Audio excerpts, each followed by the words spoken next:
नमस्कार, मी शाहिद खिरडकर सह्याद्री समाचारमध्ये आपल्या सर्वांचं स्वागत करतो. तारुण्य हे खऱ्या अर्थानं जीवनामध्ये आपल्याला अनेक गोष्टी नव्याने शिकवत असतं.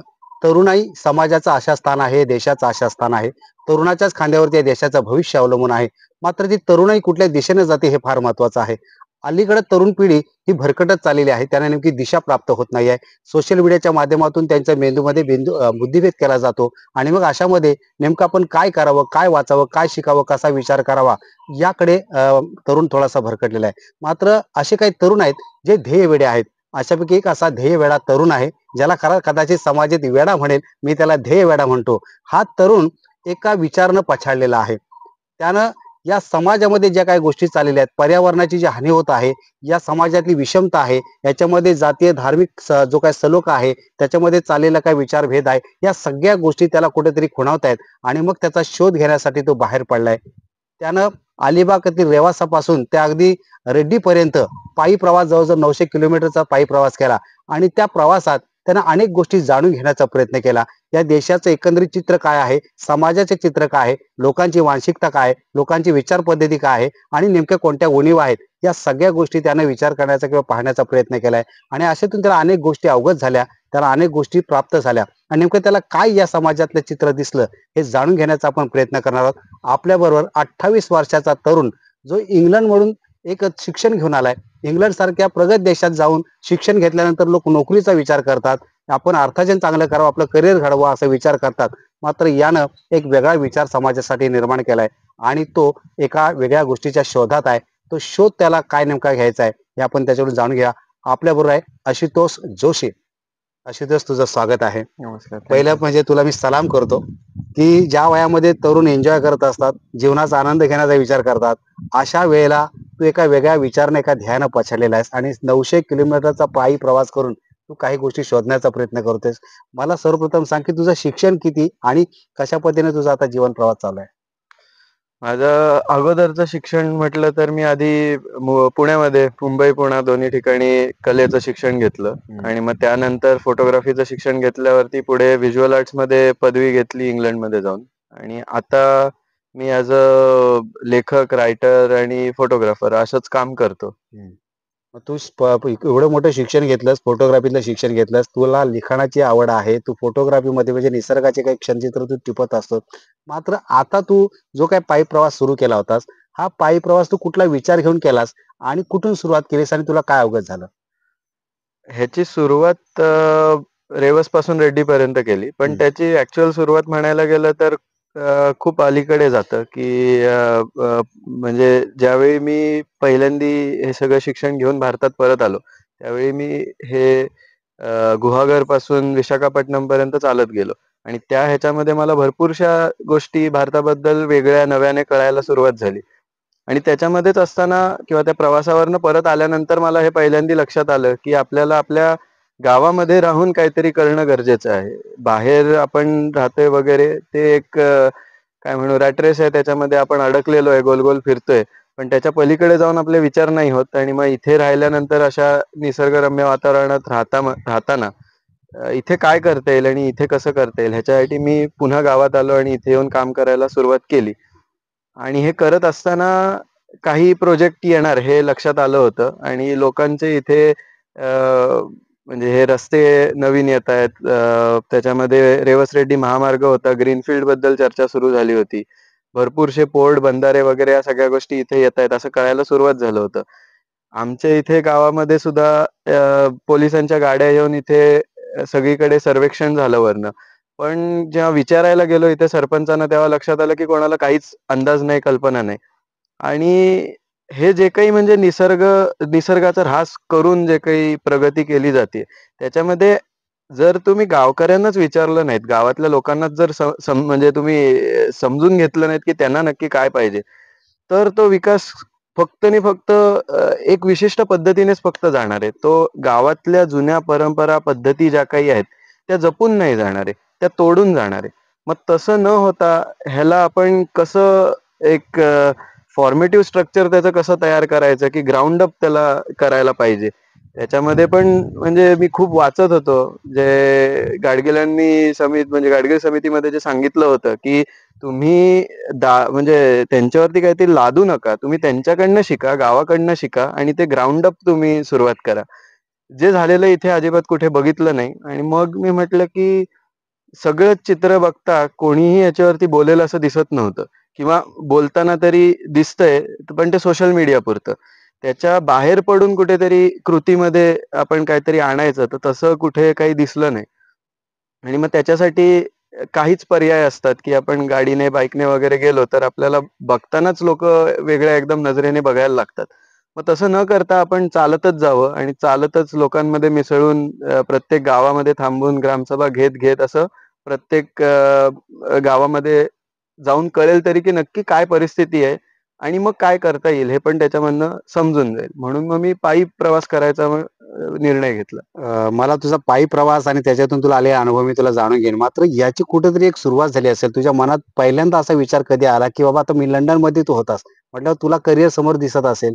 मात्र असंही सुद्धा काहीतरी केलं पाहिजे. हे तुला कुठून ती प्रेरणा मिळाली? म्हणजे सुरुवातीला मी सांगायला गेलं तर कोविडच्या टाईममध्ये मी स्कॉटलंडमध्ये होतो. एका छोट्याशा गावामध्ये होतो हंटली नावाच्या. आणि तिथे मी एक वर्क अवे नावाचा कॉन्सेप्ट असतो, की जिथे तुम्ही दुसऱ्यांच्या घरी जाऊन राहू शकता. 4 तास काम करायचं आणि मग ते काम करून उरलेला वेळ तुमचा असतो. तर मी तिथे गार्डनिंगचं काम करत होतो एकाकडे. पेंटिंग, गार्डनिंग आम्ही भरपूर तिथे काम केलं. म्हणजे ते ओनर आणि मी. आणि ते करत असताना उरलेला जो वेळ असायचा तो मी असाच कुठेही निघून जायचो आणि मग फिरायला इकडे-तिकडे त्या सगळ्या तिथे हिल्स आजूबाजूचे जे काही होते, त्या सगळ्या काय हिल, बॅटल ऑफ किन्नौर वगैरे असं काय-काय त्याची नावं आहेत. तर त्या सगळ्या ह्याच्यामध्ये मी निघून जायचो आणि सुंदर अशा नद्या होत्या. परिसर चांगला होता आणि कोणीच नव्हतं कोविड असल्यामुळे. तर मला खूप फिरायला मिळालं. चालत मी भरपूर फिरलो त्या परिसरामध्ये. आणि ते करत असताना मग पहिल्यांदी प्रश्न पडले, की मी नक्की काय करतोय इथे? आणि मी पुढे जाऊन जर मी शिकायला आलोय, शिक्षण घेतोय, नोकरी करतोय, ते सगळं करून मी नक्की कुठे अडकणार आहे का? ह्या सगळ्या ह्याच्यामध्ये अडकून जाणार आहे का? की आपण पैसे कमवतोय ते फक्त आणि फक्त एवढ्याच ह्याच्यामध्ये उधळायला म्हणून फक्त मर्यादेमध्येच. कमवतोय का?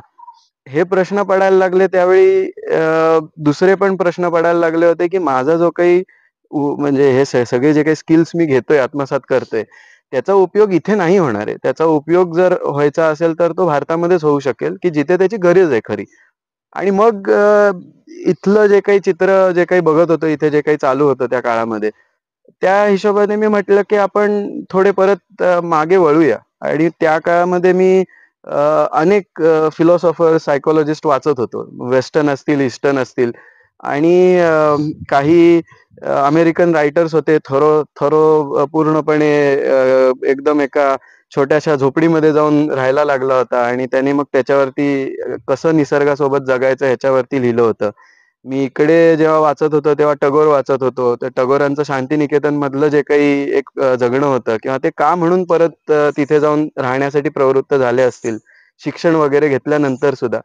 गांधींचं वाचत होतो चरित्र, त्याच्यामध्ये ते का चालले असतील किंवा त्यांच्यामध्ये हा पहिल्यांदा विचार का आला असेल, हे सगळं समजून घ्यायचा प्रयत्न करत होतो. आणि एक गोष्ट नुसती ह्यांच्यामध्ये नाही, पण एक जनरल सगळ्या फिलॉसॉफीजमध्ये, फिलॉसॉफर्समध्ये ही गोष्ट परत येते, की चालणं आणि त्या चालण्याच्या कृतीमध्येच कुठेतरी एक वेगळं काय म्हणू, त्या त्या कृतीमध्ये अनुभव काहीतरी आहे तो. एक म्हणजे एक तुम्ही असं वाहून जाता त्या पूर्ण ह्याच्यामध्ये आणि तुम्हाला माणूस म्हणून दिसायला लागतो. त्याच्या चेहऱ्यावरचे, अंगावरचे कपडे-बिपडे जे काही असतात ते कुठल्या म्हणजे कोणी तुम्हाला जानवं म्हणून दिसत नाही घातलेलं, कोणी डोक्यावरची टोपी म्हणून दिसत नाही. तुम्हाला माणूस आहे तो माणूस म्हणून दिसायला लागतो.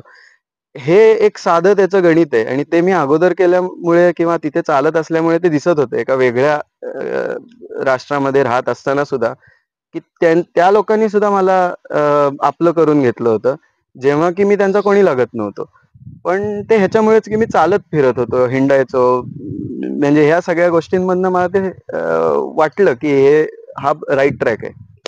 क्या बात है! मला म्हणजे तुला पुस्तकाने खरं तर प्रेरणा दिली, की हं, आपण असं काहीतरी केलं पाहिजे आणि जगाचा शोध घेतला पाहिजे. आणि सगळ्यात महत्त्वाची गोष्ट तू मला म्हटलास, की मी वेगळ्या राष्ट्रात होतो, हं. परंतु त्या लोकांनी मला माणूस म्हणून माझ्याकडे बघितलं आणि तोच विचार खऱ्या अर्थानं आजच्या समाजाला फार पोषक आहे. आणि तुझ्यासारखे तरुण असा विचार करतायत की मला ना जानवं दिसलं ना मला टोपी दिसली, मला फक्त माणूस दिसला. आणि मग हा तुझा जो शोध सुरू झाला, या दरम्यान तुला असे काय अनुभव आले की जे तुला खरं तर तुझं जे मिशन आहे त्या मिशनच्या दिशेने जाणार आहेत? आता सुरुवात जरी केली तर माझं पहिल्यापासनं हा विचार होता, की लोकांचे अनुभव म्हणजे कसेही असू शकतात. काही लोकं फॉर असतील, काही लोकं अगेन्स्ट असतील. तर माझं असं कधीच नव्हतं, की मी कुठल्या विकासाला विरोध करतोय किंवा हा पॉइंटच नव्हता. मला फक्त काय होतंय आणि त्याच्यामध्ये लोकं असं का विचार करतायत एवढंच समजून घेणं हा पॉइंट होता. तर सुरुवातीला मला पहिल्यांदा जी लोकं भेटली त्याच्यामध्ये एक सुरुवातीला काका भेटले. त्यांनी मला सांगितलं, की "नाही आम्हाला झालाच पाहिजे. हा रस्ता मला पाहिजेच पाहिजे. मुंबईकडनं इथे कनेक्शन पाहिजे." तर म्हणजे नॉर्मली म्हणजे विचार करता मी अपोज करायला पाहिजे होतं त्यांना, की नाही माझे विचार तुमच्यापेक्षा वेगळे आहेत वगैरे असं म्हटलं पाहिजे होतं. पण मी त्यावेळी समजून घ्यायचा प्रयत्न केला, की का पाहिजेत तुम्हाला? तर ते समजून घेत असताना मला लक्षात आलं, की त्यांच्या बायकोला कॅन्सर आहे आणि म्हणजे त्यांना कॅन्सरची ट्रीटमेंट आहे ती मुंबईमध्ये मिळतीये. त्याच्यामुळे ते नौखार म्हणजे त्या रेवसच्या पासून नौखारपर्यंत म्हणजे नौखार तिथूनच जवळ आहे. तिथून मुंबईपर्यंत जाण्यासाठी म्हणून त्यांना तो रस्ता पाहिजे, हा त्यांचा विचार होता. पण मी अजून त्यांना विचारत गेलो तेव्हा मला लक्षात आलं, की त्यांना रस्ता नको पाहिजे होता. त्यांना तर ॲक्चुअली हॉस्पिटल पाहिजे होतं. मग ते हॉस्पिटल आहे का? तर ते दिसलं, की तिथे हॉस्पिटल नाहीये. मग त्यांनी मी जेव्हा त्यांना हे म्हटलं, हे सगळं सांगितलं, त्यावेळी त्यांनी मला मग घरी घेऊन गेले ते. मी त्यांच्या घरी थांबलो आणि घरी गेल्यावरती मला लक्षात आलं, की हा पर्यावरणपूरक म्हणजे जगणारा माणूस हाच आहे. म्हणजे त्याच्या घराच्या आजूबाजूचा जो परिसर होता त्याच्यामध्ये सगळ्या प्रकारची गावठी बियाणी आणि त्याची झाडं-बिडं त्याने लावली होती आणि सगळं तो जपत होता. तर खरं तर तो पर्यावरणपूरक माणूस आहे. पण तरी पण त्याला ही पाहिजे. तर आम्ही बोलता-बोलता अजून आलं, की हे जेव्हा येतंय तेव्हा तुम्ही का म्हणून तिकडून परत आलात? इकडे का म्हणून राहायला आलात? तर तो म्हटला, की मला मुंबईचं वातावरण आवडत नाही. मला ते एकदम अशी गडबड चालू असते, किचाड, घुसमट होते. गोंगाट सगळं असतं. तर माझ्यासोबत झालेले अनुभव असे होते. एकदा झोपलो होतो, तर तिथे वरच्या बाजूने कोणीतरी डाळ फेकून दिली माझ्या अंगावरती. तेव्हापासून मी ठरवलं, की मी परत जाणार नाही, मुंबईत राहणार नाही वगैरे. तर असं म्हणजे त्यांचे विचार होऊन ते परत गावाला आले होते. पण ज्यावेळी मी त्यांना म्हटलं, की हा रस्ता झाला, की फक्त आणि फक्त रस्ता नाही येणार आहे. रस्ता म्हटल्यावरती मोठ्या-मोठ्या बिल्डिंग पण येतात. रस्ते म्हटल्यावरती हे बाकीच्या पण शहरीकरणाच्या गोष्टी पण त्याच्यामध्ये येतात. आणि मी माझी म्हणजे आयडिया सांगण्यापेक्षा मी इंग्लंडमध्ये काय बघितलं किंवा माझा तिथे असताना मी रिसर्च काय केला, तिथे पण मी फिरलो असा भरपूर ठिकाणी. तर तेव्हा मला काय दिसलं, त्या लोकांकडनं काय कळलं, तर त्यांच्या इथे पण एक 70-80 वर्षापूर्वी असं एक जग होतं. म्हणजे अगोदरचे आपण फोटो, व्हिडिओ बघितले, तर आपल्याला लक्षात येईल, की जंगलांनी पूर्ण नटलेलं होतं इंग्लंडचा परिसर सुद्धा. तर तो जंगल होतं ते तोडण्यात आलं पूर्णपणे आणि ते तोडून त्याचा कॉर्पोरेट कॅप्चर झाला. त्याचा मग तिथे लॉर्डशिप असते, ती लॉर्ड्सना ते देण्यात आली भरपूरशी जागा. असं सगळं झाल्यानंतर आज तिथे फ्लॅटलँड दिसतात आपल्याला. तिथे जंगल दिसत नाही आपल्याला. स्कॉटलंड सारखा परिसर आहे, की जो जवळ-जवळ 90 की 92% जी जागा आहे स्कॉटलंडमधली, ती 2% लोकं चालवतात. फक्त 2% लोकांच्या हातामध्ये आहे. मग हे कसं झालं? हे एवढ्या वर्षांचं म्हणजे जे काही 70 वर्षांचं त्यांनी जे काही चुका केल्यात त्यांच्या, शहरीकरणाच्या असतील, औद्योगिकरणाच्या असतील, त्या सगळ्या चुका आपण करायच्याच का? किंवा आपण जेव्हा म्हणतो, की 60 वर्ष, 70 वर्ष आपण त्याच्यापासून पाठी आहोत, तेव्हा ॲक्चुअली आपण पाठी नाही आहोत. आपल्याला 60-70 वर्ष त्यांच्या चुका सुधारण्यासाठी वेळ आहे आपल्याला दिलेला. मग तो आपण कसा करायचा? हे म्हणजे हे डिस्कशन्स मी लोकांसोबत करत होतो. बऱ्याच ठिकाणी लोकांचे विचार चांगले होते.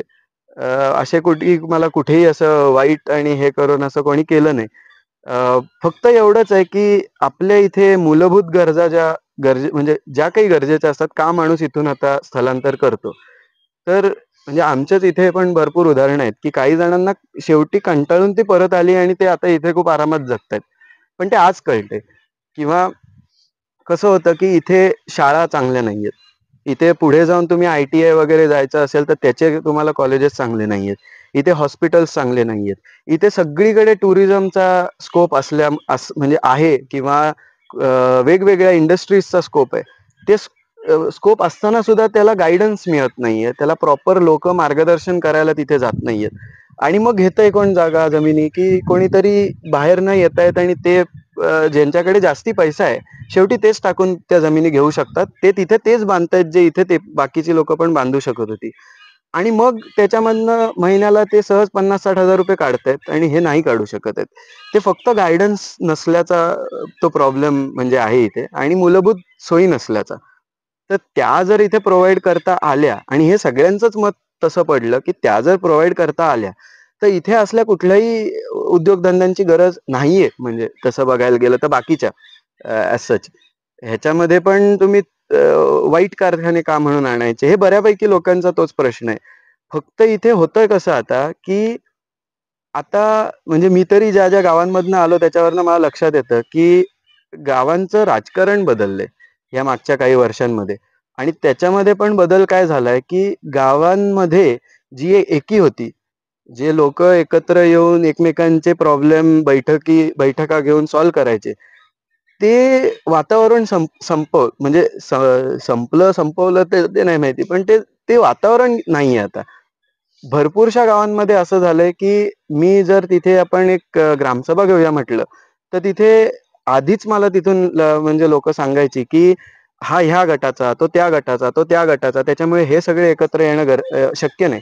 आणि ह्याच सगळ्या लोकांनी एकत्र लहानपणी क्रिकेट वगैरे खेळले होते, म्हणजे एकमेकांच्या घरी बिरी जायचे.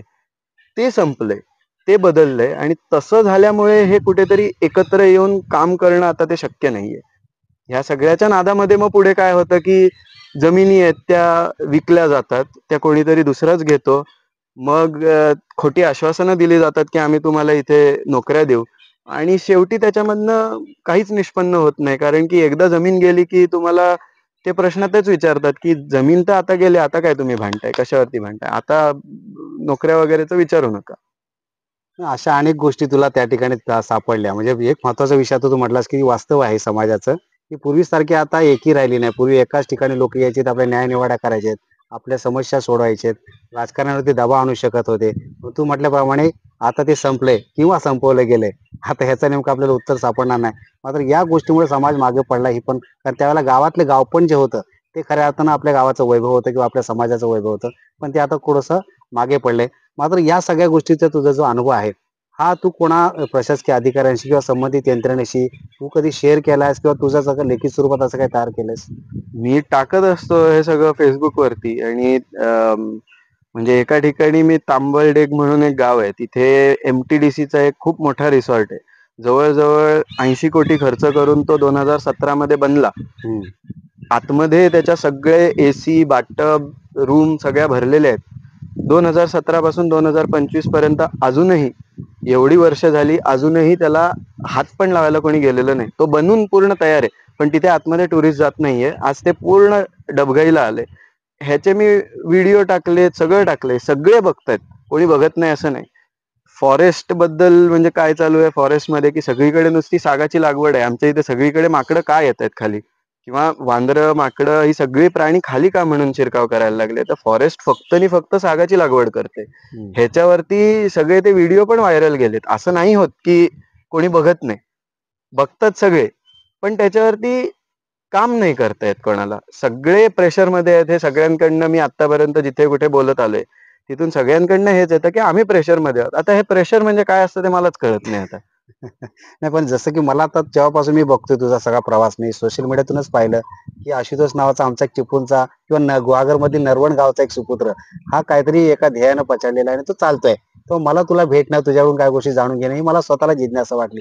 तशी संबंधित यंत्रणेमधील लोक आहेत, की जे बघत असतील हो हो आणि हो. ते स्वतः काय पायी जाऊ शकत नाही, ते वास्तव त्याचा विचार करू शकत. मात्र ज्यानं फिरलेलं आहे, ज्यानं सगळं चित्र पाहिलंय, अनुभवलंय, तर त्याच्याकडून काय गोष्टी जाणून घ्याव्यात आणि आपल्याला काय सुधारणा करता याव्यात का, अशा पद्धतीने विचार करणारे काही लोक तुला भेटली नाही? नक्की भेटली. भेटली. आणि अशी भरपूर लोक आहेत. म्हणजे सरकारी यंत्रणेला शिव्या घालण्यासारखं अजिबात नाहीये, कारण की त्याच्यामध्ये खूप चांगली लोक असतात, त्याच्यामुळे हे चालू तरी आहे. हम्म. नाहीतर हे कधीच बंद पडलं असतं. हम्म. पण ते चांगली लोक आहेत म्हणून हे सगळं चालू आहे. अशी भरपूर अनेक लोक त्याच्यामध्ये मला भेटली सुद्धा, आणि जे ऍक्टिव्हली काम पण करतायत आणि करत राहतील सुद्धा पुढे, हे नक्कीच आहे, समोर दिसतंय. पण आत्ता तरी मला हे समोर दिसतंय की आपण जे काही आता मी तरी इथे परत येऊन जे काही काम करते ते अवलंबून कोणावरती तरी राहून काम करणं हे मला तरी आत्ता पटत नाही आत्ताच्या सिनारिओमध्ये. आपण आपण सुरुवात करूया कामाला. आपण लोकांना एकत्रित कुठेतरी आणायचा प्रयत्न करूया आणि ह्या सोशल मीडियाच्या बाहेर येऊन कुठेतरी काम करूया. मग तिथे तुम्हाला सगळी लोक मदतीला येतात. तिथे मग कोणी मी ह्या पक्षाचा त्या पक्षाचा असं कसं करत नाही. म्हणजे जिथे तुमचे ऑब्जेक्टिव्ह नेक असतात तिथे तुम्हाला कोणीही असे प्रश्न विचारत नाही जास्ती करून. हे तरी नक्कीच आहे. म्हणजे म्हणजे आता तुला समाजातले चित्र कसे दिसतं, आशावादी की निराशावादी? मी तर भरपूर वेळा याच्यावरती म्हटलंय की मला होपफुल आणि होपलेस दोन्ही एकत्र दिसते आणि आपण मधल्या मध्ये ती काय म्हणू आपण त्या दोघांच्या मध्ये आहोत आणि आपल्याला त्याची कुठेतरी मध्यस्थी गाठायची की ते एका बाजूला होपलेस पण आहे, एका बाजूला अतिशय होपफुल पण आहे. कारण की भरपूरशी यंग पिढी आहे जी आता इथे काम पण करते, ऑन ग्राउंड काम करते. भरपूरशी लोक आहेत ज्यांना इथे राहून काम करायची इच्छा आहे, ऑलरेडी करतात आहेत आणि चांगल्या प्रकारे करतात आहेत. अशी खूप लोक आहेत. काही बाहेर बसलेली लोक आहेत ज्यांना मदत पण करायची अशा सगळ्या काही इथे काम होत असेल त्याला. पण एका बाजूला होपलेसनेस पण आहे. म्हणजे साधं जर एक्झाम्पल द्यायला गेलं तर मी एका गावामध्ये होतो. हे सगळं मी लिहिलंय म्हणजे ही सगळे तपशीलवार. पण एका गावामध्ये होतो. तिथे गावामध्ये एक्स्ट्रीम मायनिंग चालू आहे आणि ते का चालू आहे ह्याच्यावरती मी जेव्हा तिथे विचारलं एकदम इंटेरियर मध्ये येऊन गाव पूर्ण फोडत आलंय अशी परिस्थिती असलेली म्हणजे तिथे दिसली.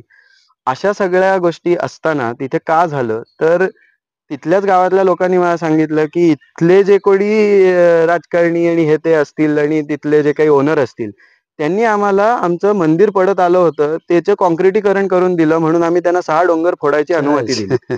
हे जे आहे ना ही जी वृत्ती आहे तिथे होपलेसनेस वाटतं की आपण जे काही एक जनरल म्हणजे काय साने गुरुजींनी एक चांगली कविता आपल्याला दिलेली आहे की खरा तो एकची धर्म जगाला प्रेम अर्पावे. हा विचार सोडून आपण जेव्हा भरकटत जातो त्यावेळी आपण कुठेतरी म्हणजे होपलेसनेस कडे मग निघत जातो. पण सोसायटी तशी नाहीये. इंडिव्हिज्युअल लेवलवरती जेव्हा मी माणसांना भेटतोय बघतोय त्यावेळी मला लक्षात येतंय की माणसांमध्ये अजून खूप माणुसकी शिल्लक आहे.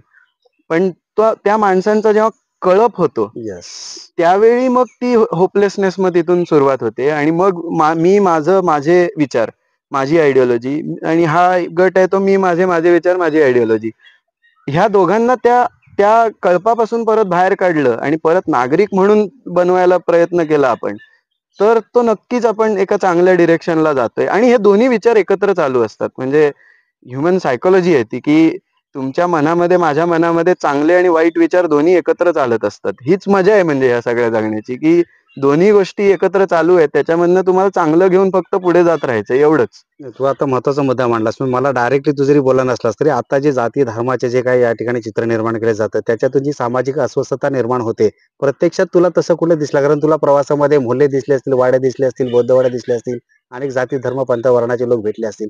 तर तुला तशी काय जाणवलं का की बाबा खरोखरच लोक आता तशी विचार करायला लागले? नाही म्हणजे मी हे प्रत्येक म्हणजे गावामधनं वगैरे गेलो असे किस्से भरपूर आहेत. सांगायचं म्हटलं ना तर मी तुम्हाला एखाद दुसरे किस्से सांगतो. आणि मेन म्हणजे आता तरी हे म्हणायचं गेलं तर हिंदू आणि मुस्लिम. पण एक मी गावामधनं होतो तिथे मला एक मोटरसायकल स्वार माणूस जरा चालवता चालवता त्याने मला बघितलं माझा गाडा चालवत असताना.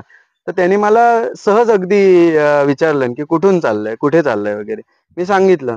म्हणतो ये आपण चहा पिऊया वगैरे. तर आम्ही बसलो आणि तो बोलता बोलता त्याने गीतेमधले 2-3 श्लोक मला ऐकवून दाखवले. त्याने बोलता बोलता मला म्हणजे म्हणजे तुम्ही विचारच नाही करणार की ह्याचा धर्म कुठला हा तुम्हाला समजणार नाही. कन्फ्युज करून टाकलं. हा आणि मग त्याने मला प्रश्न विचारला की तुला काय वाटतं मी कुठल्या धर्माचा आहे? तर तो मुसलमान माणूस होता. अस्खलित संस्कृतमध्ये तो म्हणत होता आणि मी लहानपणी संस्कृतात शिकलो सुद्धा. इथपर्यंत आपली म्हणजे आपण जो महाराष्ट्र पुरोगामी का म्हणतो तर ते ह्याच्यामुळे की म्हणजे काही ब्राह्मणांच्या घरांमध्ये मी राहिलोय. म्हणजे मी तर सगळ्या जातींच्या लोकांमध्ये राहिलोय. म्हणजे त्याच्यामध्ये कोळीवाडे असतील, खारवी समाज असेल, त्याच्यानंतर बौद्ध समाज असेल, ब्राह्मण लोक असतील, अजून मराठी लोक, सगळ्या लोकांमध्ये मी राहिलो. तिथे मी जेव्हा गेलो तेव्हा त्यांनी सांगितलं की आमचे जे काही इथे काय म्हणू दिवाळीचा जो काही फराळ असायचा, तो दिवाळीचा फराळ जोपर्यंत तिथे पोचत नाही तोपर्यंत तिथून म्हणजे आम्हाला परत नाही म्हणजे पोचला नाही तर हे यायचं की आमची काही चूक झाली का हो, आमची काही गलती झाली का की आम्हाला तुम्ही फराळ नाही पोचवलात ते. आणि हे पद्धती आपल्याकडे चालत आलेली आहे, ही सगळ्यांना माहिती आहे सुद्धा. म्हणजे मी जेव्हा हे बोलतो ना तेव्हा लोकांना लक्षात येतं त्यांचं लहानपण बाळपण, आणि असं चालतं आपल्याकडे. जगात, भारतात कुठेही इतर ठिकाणी काही असू दे, कोकणामध्ये नाहीये हे. कोकणामध्ये हा जो काही द्विजाभाव दाखवला जातोय तो कोकणामध्ये तरी कुठेही नाहीये. प्रत्येक जण आपल्या म्हणजे आता त्याचं एक चांगलं उदाहरण आणि वाईट म्हणजे क्रिकेट मला वाईट वाटतं की उगीचच युथला भरकटवलं जातं क्रिकेटमधनं. पण त्याचा एक दुसरा पण पार्ट आहे की त्याच्यामध्ये जेव्हा टीम बनवतात तेव्हा त्या गावाची टीम असते, त्याच्यामध्ये सगळ्या जाती धर्माची लोक असतात. मग तिथे तुम्हाला तर सालोख्याने म्हणजे वागावंच लागतंय ना, तिथे काय करूच शकत नाही. टीमवर्क आहे ते. ते टीम वर्क आहे. सो हा लहानपणापासून इथे आहे हे सगळं आलेलं. हे म्हणजे एवढा झटकन कोणीही बदलायचा प्रयत्न केला तरी ते बदलणार नाही. खूप चांगला पॉझिटिव्ह विचार तू मांडलेला आहेस आणि हीच खरं लोकांना कळतंय. म्हणजे तू जसं म्हणतोय तसं प्रत्येकाला वास्तव कळतंय. पण ते कळून द्यायचं नाही कारण त्यांचा राजकीय हेतू सफल करायचा असतो. प्रत्येकाचा एक वेगळा अजेंडा असतो. तो अजेंडा त्यांना राबवायचा असतो. पण इथं माणसं जी आहेत त्या माणसांचे मेंदू अजून शाबूत आहेत. त्यांच्या मनातला प्रेमभाव, बंधुभाव जो आहे तो अजून जिवंत आहे आणि हे आशावादी हा चित्र आहे. मात्र आता तू हे सगळं लिहून काढलेस किंवा त्याचे काही पुस्तक वगैरे तुझं याच्या आधी प्रकाशित झालेलं आहे? अगोदरचं झालंय म्हणजे मी अगोदर जे चाललो त्याच्यावरती एक जर्नी टू द ईस्ट नावाचं इंग्लिश मधनं पुस्तक आहे Amazon वरती. हं. पण त्याचं मराठी भाषांतर आता येईल 1-2 आठवड्यामध्ये त्याचं मराठी भाषांतर येईल अगोदरच्या चालण्याचं. अच्छा. ह्याचं अजून मी म्हणजे अनुवाद करतोय आणि थोडेसे अजून चॅप्टर लिहायचेत. मग ते लिहून झाल्यावरती थोडे 3-4 महिन्यानंतर ते पुस्तक येईल म्हणजे पावसाळा संपेपर्यंत वगैरे. परंतु आशुतोष सामान्यतः एखादा तरुण असतो ना, तो फार स्वप्न घेऊन असतो, की मला आता एवढं शिकायचं आहे. मला असं या ध्येयाकडे जायचं आहे. मला स्वतःचं करिअर घडवायचं आहे, लग्न करायचं आहे, वगैरे, वगैरे अनेक स्वप्न असतात. एक भौतिक विकासाची कल्पना असते. मात्र तू हे सगळं वगळून आता या सगळ्या ध्येयानं तू पछाडलेला आहेस. मात्र आता भविष्यात तुला काय करायचं आहे? किंवा सगळ्यात मोठा प्रश्न, की आता एवढं तू 1800 किलोमीटर चाललास, आता 900 किलोमीटर चाललायस, अजून तुझ्या डोक्यात काहीतरी वेगळं असेल. याला आर्थिक जोड लागते. या गोष्टी कशा पूर्ण होतात मग? मी आत्ता जे लिहितोय ते सबस्टॅक म्हणून एक ॲप आहे. त्या सबस्टॅक वरती मी इंग्लिशमध्ये लिहितो. त्याच्यावरती माझा रीडर बेस आहे तो बऱ्यापैकी भारतातला, इतर राष्ट्रांमधला असा तो रीडर बेस आहे. आणि तुम्ही जसं न्यूजपेपर टाइप सबस्क्रिप्शन असतं, तसं महिना टू महिन्याला त्याला सबस्क्रिप्शन येतं. सो त्याच्या बेसिसवरती माझं अर्थार्जन चालतं. आणि हे जे मी चालतो त्यावेळी मी जाणून-बुजूनच हे करतो की क्राउड फंडिंग करायचं. लोकांच्या सहभागामधनं हे चालण्याची जी काही आहे ती करायची. कारण की मग तुम्ही बांधील राहता, की कुठे ना कुठेतरी आपण समाजाला पण काहीतरी देणं लागतं. म्हणून मग त्या ह्याच्यामधनं चालणं पण होऊन जातं. आत्ता आम्ही ज्याच्यावरती काम करतोय ते बऱ्यापैकी म्हणजे काही गावं आणि त्या काही गावांमधली काही लोकं, अशा लोकांना धरून काही मॉडेल्स क्रिएट करायची. त्याच्यामध्ये पण ॲग्रीकल्चर, कॉटेज इंडस्ट्री, एज्युकेशन आणि टुरिझम ह्या 4 गोष्टींना धरून, आणि जर हेल्थ त्याच्यामध्ये ॲड करता आलं नंतर तर, अशा गोष्टींना धरून एक टीम उभारतोय. आणि मग त्यांना धरून ह्या सगळ्या लोकांना कसं पायावरती उभं करता येईल, की ते पायावरती उभे राहिले तर ते मग जमीन न विकणं हा विचार त्यांच्या मनात येईल. ते पायावर उभे राहिले तर ते अजून काहीतरी नवीन करायचे विचार करतील. असे विचार त्यांना येण्यासाठी पहिल्यांदी जसं तुम्ही म्हटलात, की आर्थिक बळ त्यांना पाहिजे. ते जोपर्यंत होत नाही तोपर्यंत इकडे काही ते करू शकत नाहीत. सो ते करतोय आणि त्याच्यासोबत मग हे करतोय. म्हणजे माझं म्हणजे काय म्हणू, माझं जे काही अर्थार्जन आहे ते मी रायटिंगच ठेवणार आहे. ते मी नाही वळवणार आहे कुठेही. रायटिंग, फोटोग्राफी, फ्रीलान्सिंग आणि त्याच्यासोबत मग हे करणार आहे. सो दॅट ह्याला एक पूर्णपणे एक स्वतंत्र करता येईल मला काम. परंतु आता समाजामध्ये तू फिरत असशील, काही लोक सोशल मीडियावरून तुला सगळं पाहत असतील. तुला वेडा म्हणणारी लोकं काय सापडली का? आहेत. हां. म्हणजे चांगल्या अर्थाने म्हणणारी वेडा पण आहेत लोकं. हां. आणि काही लोकं असतातच ना, की ते म्हणजे चुकीच्याच अर्थाने किंवा चुकीच्याच अँगलने घेतात. ट्रोल करणे. एक गोष्ट मी बघितली ह्याच्यामध्ये, हं. की मी चालताना माझे विचार आहेत ते खूप स्ट्रेट फॉरवर्ड आहेत, की मला हे करायचंय आणि अशा पद्धतीने काम करायचंय, की ज्याच्यामध्ये माझा म्हणजे मी तरी प्रत्येक ठिकाणी तेच सांगत आलोय की तुम्ही निस्वार्थी भावनेने काम करू शकता का, हे माझे तरी प्रयत्न आहेत किंवा माझ्यासोबत जे काम करतायत त्यांचे तरी प्रयत्न आहेत. प्रॉब्लेम असा होतोय की आपण अशा एका विचित्र जगामध्ये राहतोय की तिथे तुम्ही स्वार्थी भावनेनेच काम केलं पाहिजे हेच लोकांची संकल्पना झाली. बरोबर. मग त्याच्या पलीकडे जाऊन जर तुम्ही निस्वार्थी भावनेने काम करायचं असं म्हटलंच तरी लोक आता प्रश्न विचारतायत की हा असा का असं विचार करतोय, करायचं. ह्याची निस्वार्थी भावनेने का म्हणून हा विचार करतोय, हे झालेलं आहे. म्हणजे हे बदल झालेले आहेत. आणि मग म्हणजे त्या अंगाने आपण ऍक्सेप्ट करायचं. मी तर म्हणजे माझं ते धोरण आहे की मी फेसबुकवरती आता आलोय, मी नव्हतो अगोदर कधी, पण मी ब्लॉक नाही करत. मला वाईट बोलणारे लोक सुद्धा मला पाहिजेत त्या कॉमेंट बॉक्समध्ये, कारण की मला ते कळतं की हा बाबा आपण बरोबर ट्रॅकवरती आहोत. जेव्हा एवढी कोणतरी आणि क्रिटिसाइज करतं मजा त्या. म्हणजे मला काय वाटतं या सगळ्यामध्ये की मला दोन्ही बाजूची लोक शिव्या घालतात. हं. म्हणजे एका बाजूने म्हणजे पुरोगामी म्हणणारी पण शिव्या घालतात आणि प्रतिगामी पण. आणि दोन्ही बाजूची लोक आहेत ती शिव्या घालतात. म्हणजे आपण राईट ट्रॅकवरती आहोत. मग कुठे आपण चुकत नाही. आता मला प्रश्न असा पडतो, की तू एका कुटुंबामध्ये जन्मालास. आई-वडिलांची काहीतरी अपेक्षा तुझ्याकडून असतील. मग ह्या सगळ्या गोष्टी करताना तू आई-वडिलांशी चर्चा केलीस किंवा चर्चा केल्यानंतर त्यांचा तुला कसा पाठिंबा आहे? अगोदर सुरुवातीला मी चर्चा नाही केली, कारण की कसं आहे की हे आपल्या समाजामध्ये एक फिक्स्ड पॅटर्न सांगितलेला आहे की ह्याच्यानंतर हे, ह्याच्यानंतर हे, ह्याच्यानंतर हे. तर त्या फिक्स पॅटर्न मधनं बाहेर पडण्यासाठी तुम्हाला कधी-कधी विरोधात जाऊनच कामं करावी लागतात. ती तुम्ही ॲक्सेप्ट सगळं करून नाही करू शकत.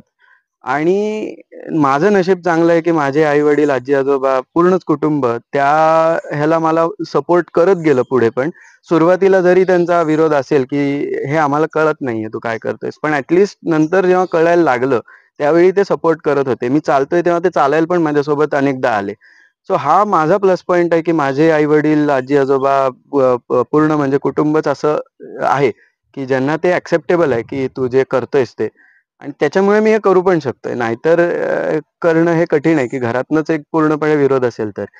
आता त्यांनी बऱ्यापैकी ते ॲक्सेप्ट केलेलं आहे आणि आता मला नाही वाटत की त्यांना काही ह्याचा काही मोठा असा प्रॉब्लेम आहे, इश्यू आहे वगैरे. नाही, त्यांचा तुला आता पाठिंबा आहेच. पाठिंबा आहे. आणि त्यांच्या बोलण्यातून मला ते जाणवलं, कारण तुझ्या हो, आई-वडिलांशी सुद्धा मी संवाद साधला. हो. तेव्हा त्यांना तुझ्याबद्दल खरोखरच अभिमान वाटतो, की आज तू जे करतोयस ते आउट ऑफ द वे जाऊन करतोयस आणि हे सगळ्यांनाच जमत नाही किंवा हा विचार सगळ्याच तरुणांच्या मनात येतो असं नाही. मात्र आता तू सरतेशेवटी आपली राजकीय व्यवस्था आहे, समाज व्यवस्था आहे किंवा प्रशासन व्यवस्था आहे. यांच्याकडून तुझ्या काय अपेक्षा आहेत आता? म्हणजे मी सांगणारा कोण म्हणजे या सगळ्या ह्याच्यामध्ये म्हणजे मी तसा कोणीच नाहीये ह्या ह्याच्यामध्ये म्हणणारा. पण म्हणजे मी जर विचार करायला गेलो, तर मला असं वाटतं, की हा सगळा जो काही प्रॉब्लेम दिसतोय मला समोर, तो कुठेतरी आपण एक माणूस म्हणून आपलं जे काही म्हणजे आता ह्या मातीशी, मुळांशी जे काही आपण जोडलेले होतो, ते कुठेतरी आपण हरवत गेलो ह्या हं. काही काळामध्ये. आणि ते टेक्नॉलॉजी जशी येत गेली तशी ती होणं साहजिक होतं. म्हणजे इंग्लंडमध्ये ब्रेक्झिट झालं, जे की कोणाला एक्सपेक्टेड नव्हतं.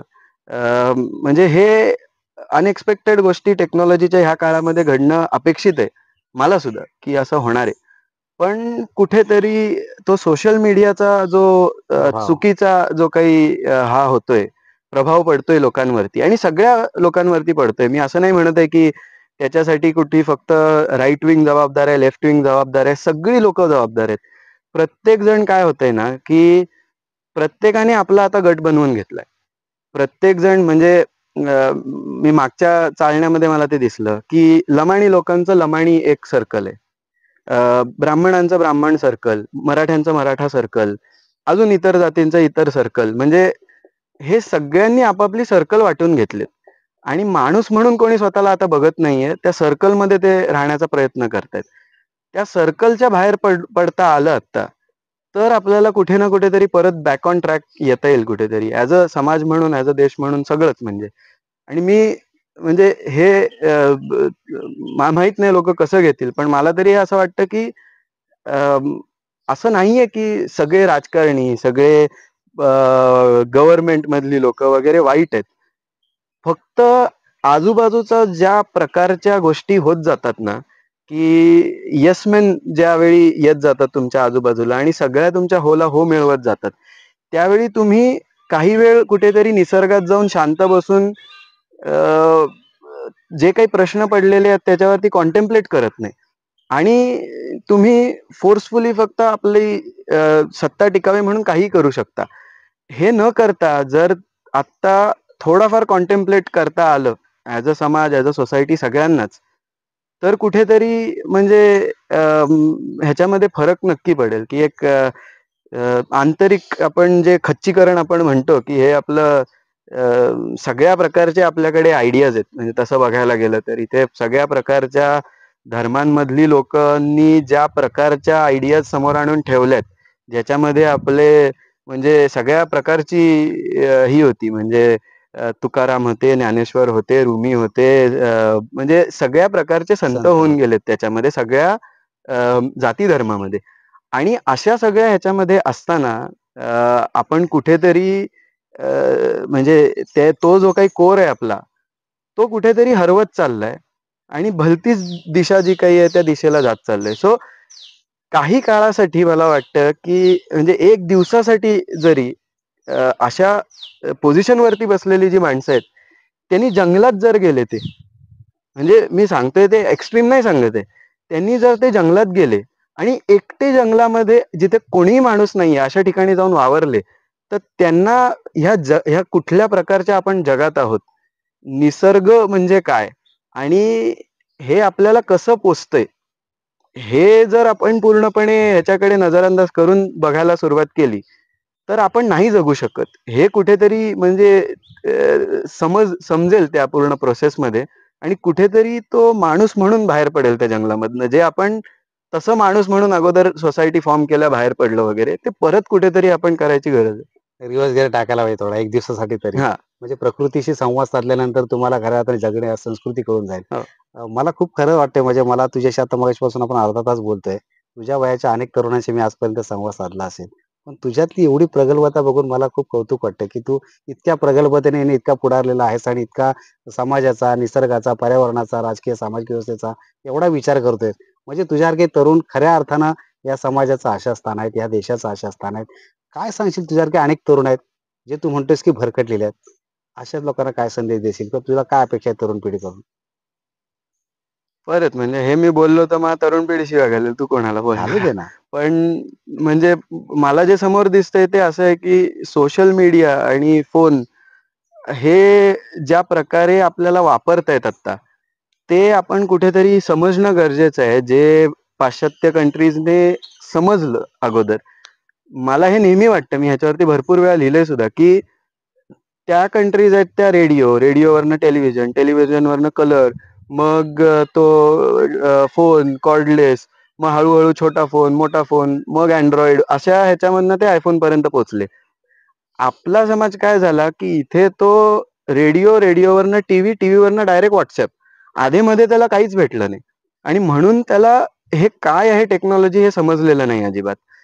एक कॅनडियन एक प्रोफेसर आहे. तो म्हणतो, की अगोदर जे आपली सोसायटी होती, ती हंटर गॅदरर सोसायटी होती. शिकार आणि शिकारी करायची आणि ती सोसायटी आता बदलून फक्त इन्फॉर्मेशन गॅदरिंग करते. म्हणजे फक्त आणि फक्त माहिती नॉलेज मिळवायची. पण नाही. म्हणजे माहिती, ज्ञान माहिती, नव्हे. ज्ञान नव्हे, माहिती फक्त गोळा करते. छान लिहिलत. ह्याच्या पलीकडे जाऊन माणूस विचार नाही करत आहे, की ती कृतीत कसं पोहोचवावं आपल्या ह्याच्यामधनं. ते प्रयत्न नाही चालू आहेत आणि जी एक यंग पिढी आहे, जी ह्या विचित्र सर्कलमध्ये पडलेली आहे, की आता साधी गोष्ट, की जर अ, हिंदू धर्माचाच एक खरा अर्थ जर म्हणायला गेलं, तर तो निसर्गाला धरूनच आहे. तो तोडून नाहीये त्याला आणि कुठल्याच धर्माचा तसा अर्थ बघायला गेला, तर तो तोडून नाहीये. ते कुठेतरी त्यांना परत आत्मसात करायची गरज आहे आणि ते नुसतं Facebookवरती आणि सोशल मीडियावरती काहीतरी टाकलं, की आपण कोणीतरी भारी होतो. हे जे काही डोक्यामध्ये पसरलंय आणि आपण सोशल मीडियावरती कसंही काही बोलू शकतो. कोणालाही शिव्या घालू शकतो, कोणालाही फोन करून काही बोलू शकतो, की ते जोपर्यंत समोरासमोर माणूस येत नाही, तोपर्यंत तुम्हाला कळत नाही त्याची इंटेन्सिटी काय असते. आणि जेव्हा समोर मी बसलोय, त्यावेळी माझ्यात तुमच्यामध्ये जरी फरक आहेत विचारांमधले, तरी पण साम्य पण भरपूर आहे. हे पण कुठेतरी आपल्याला लक्षात येतं जेव्हा आपण समोरासमोर बसतो. त्याच्यामुळे ह्या यंग पिढीला कुठेतरी समोरासमोर बसून डिस्कशन्स करणं गरजेचं आहे. त्या मीडिया टेक्नॉलॉजीच्या स्पेसमधनं बाहेर पडणं थोड्या वेळासाठी गरजेचं आहे. आणि म्हटलं जसं हे निसर्गात जाणं, जंगल ट्रेल्स म्हणा, समुद्रकाठी जाऊन बसा जरा वेळ आणि काही करू नका. हे करा थोड्या वेळासाठी. मोबाईलमधनं हलकेसे बाहेर पडा. थोडा त्याला डिजिटल डिटॉक्स असं नाव आहे आता आलेलं वेस्टर्न कंट्रीजमध्ये. तसं डिजिटल डिटॉक्स थोडं करा. मग तुम्हाला एक प्रॉपर म्हणजे हे समजेल की जग काय आहे आणि कसं आहे ते. तुझ्याशी बोलत राहावं, तुझ्याकडून काही गोष्टी जाणून घ्याव्या, इतरांना अप्रत्यक्षरित्या संदेश जावा. कोण ट्रोल करेल, कोण शिव्या घालेल याची तमा बाळगण्याची गरज नाही. कारण तुझा विचार स्टेट आहे आणि तू समाजाच्या हितासाठी, निसर्गाच्या हितासाठी चालतोयस. तर कोण आज तरुण एवढा आहे की 900 किलोमीटर, 1800 किलोमीटर सगळं स्वप्न बाजूला टाकून चालत राहतो आणि चालता तो समाजाचे चित्र पाहण्याचा किंवा ते अनुभवण्याचा प्रयत्न करतोय. त्याच्यातून स्वतःचं चिंतन मांडण्याचा प्रयत्न करतोय आणि ही गोष्ट खरं तर अधोरेखित करण्यासारखी आहे. मला वाटतं अशी लाखांमध्ये एखादा तरुण असेल की जो असा विचार करू शकतो आणि तुझ्यासारख्यांनाच बघून खरं तर इतरांना देखील प्रेरणा मिळत राहील. आपण पुन्हा कधीतरी अजून एका विषयाची चर्चा करत राहू. मात्र आज तू जे काय बोललास, जे काय तू आम्हाला ऐकवलंस, ज्या पद्धतीनं तू तुझे विचार प्रकट केलेस, हे खरं तर मला प्रचंड आशादायी वाटले आणि तुला जितका सलाम करावा, जितकं कौतुक करावं तेवढं थोडं आहे. तुझे मनःपूर्वक आभार. तर हा होता आशुतोष जोशी. ज्यानं खरोखरच म्हणजे त्याचं प्रत्येक वाक्य हे अभ्यासपूर्ण होतं. त्यानं जे स्वतः पाहिलं, अनुभवलं, ज्याचं चिंतन त्यानं केलं आणि ते आपल्यासमोर मांडले आणि हे खरोखरच जीवनाचं आणि या समाजाचं वास्तव आहे. याच्याकडे लोकांनी प्रत्येकाने सकारात्मक दृष्टीने बघावं. तो जे बघतोय ते किती गंभीर आहे. त्यानं जे अनुभवले ते किती गंभीर आहे आणि याचे परिणाम येणाऱ्या काळामध्ये समाजावरती, निसर्गावरती होत राहणार आहेत. आणि म्हणून आपण एका चौकटीतून, एका मर्यादेतून बाहेर पडून माणूस म्हणून जर विचार केला, तर नक्कीच आपल्या सगळ्यांसाठी हे हिताचं आहे. भविष्यात या गोष्टीसाठी शासनानं काम करावं, प्रशासनानं काम करावं आणि प्रत्येक नागरिकानं, प्रत्येक माणसानं काम करावं. असं एक चित्र त्यानं मांडलेलं आहे. नक्कीच येणाऱ्या काळात लोक याच्यावरती विचार करतील आणि आशुतोष सारखे अनेक लोक एकत्रित येऊन यावरती काम करतील अशी आशा आहे. तूर्तास ही गोष्ट सगळ्यांनी पाहावी, इतरांपर्यंत शेअर करावी. मी आभार मानतो. धन्यवाद. मी एक गोष्ट फक्त ऍड करतो ह्याच्यामध्ये तुमचं झाल्यावरती, की मला प्रत्येक ठिकाणी लोक म्हणत आलेत की मी एकट्याने करून काय होणार आहे. म्हणजे आता पण मी तसंच म्हणतोय की मी एकट्याने करून काय होणार आहे असं जी लोक म्हणतायत, अशी मला पूर्ण साखळी जी काही मी बघितली, जेवढं चाललंय तिथे सगळी लोक तेच म्हणतायत की मी एकट्याने करून काय होणार आहे. असे सगळे एकटे मला असं भेटले ना, तर त्या सगळ्या एकट्यांची एक खूप मोठी टीम बनणार आहे. अख्खा कोकणामध्ये सगळे एकटेच आहेत. त्या सगळ्या एकट्यांनी एकत्र यावं, मग काम लवकर होईल. एकट्यांचा समूह बनवते. त्यानं हे म्हटलं की काही गोष्टीसाठी आपण कळप निर्माण करतो. तर त्या गोष्टीसाठी आपण जसे कळप करतो, तसे या गोष्टीसाठी समूह तयार करूया आणि आपण समूहानं चालूया. एक समूह एक इतिहास घडवू शकतो आणि तो इतिहास घडवण्याची संधी तुम्हाला आम्हाला आहे. तूर्तास थांबतो. धन्यवाद.